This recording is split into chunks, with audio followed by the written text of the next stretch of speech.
Oui, c'est une question que beaucoup ici se posent depuis le début de l'épidémie. Faut-il faire confiance au décompte chinois? Vous savez, le régime communiste par essence n'est jamais très transparent. On peut donc douter de la véracité des chiffres officiels.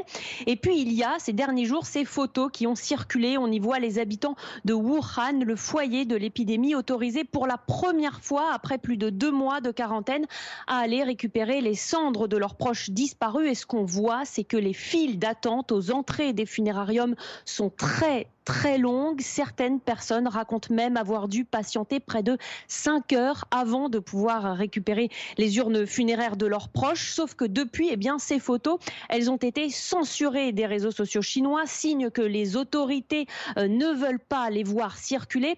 Alors bien évidemment, tout ceci ne prouve rien. Il peut très bien s'agir de décès qui ne sont pas liés au coronavirus, mais tout de même, le doute subsiste. Je vous rappelle que d'après Pékin, depuis le début de l'épidémie dans le pays, 3300 personnes sont mortes du coronavirus. C'est bien moins que le bilan italien et moins également que le bilan espagnol. Mais vous savez, depuis le début de la crise, ici, la Chine n'a pas compté toutes les personnes qui sont décédées du coronavirus à leur domicile.